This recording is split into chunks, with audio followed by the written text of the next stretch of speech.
Hello, everyone. My name is Victoria Tory Setian, Design Director at Xbox. And I'm Grace Rojas, Narrative Designer and Historian on Aura History Untold. And welcome back to the Encarta series for Aura History Untold.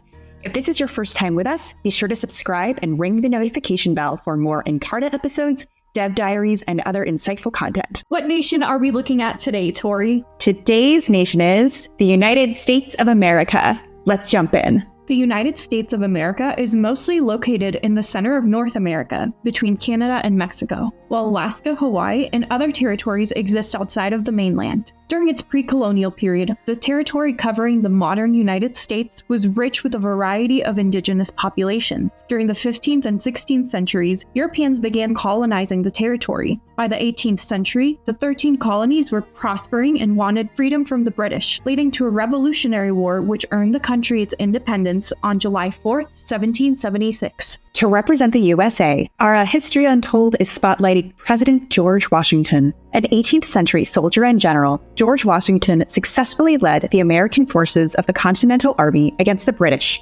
during the American Revolutionary War. Following the war, he served as the United States' first president and led the young country while it was building its new political institutions. George Washington's strength as a soldier and general is represented by his leader ability, Minutemen. His units start stronger than most across all three acts thanks to their superior training. His larger military forces greatly benefit from specific formations and are quite nimble. They have the ability to quickly move across the map and have the initiative when the movement of a hostile nation conflicts with his. Washington's woodsman and discipline traits provide a significant surge to building improvements, which is further supported by his independent trait, allowing for individual cities to more quickly grow before running into housing concerns. His ambitious trait somewhat limits his ability to achieve a singular boost of prestige, timed with his much shorter golden ages, but his other abilities counteract this with how they're able to help him quickly build towards generating a steady prestige. Washington's formidable trait is icing on the cake, providing a bonus to troops in his capital.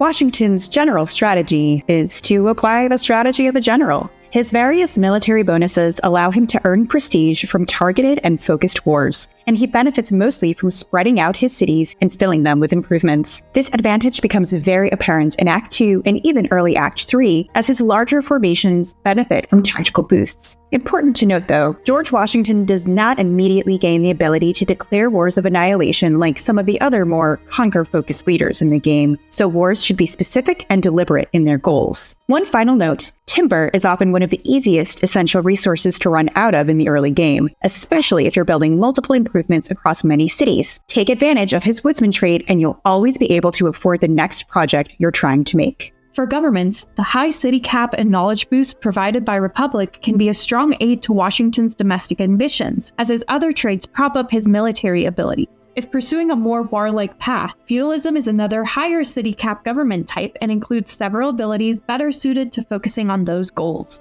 In the modern era, a direct democracy similarly yields some of the best prestige-gathering rewards as your population grows, alongside a higher city cap.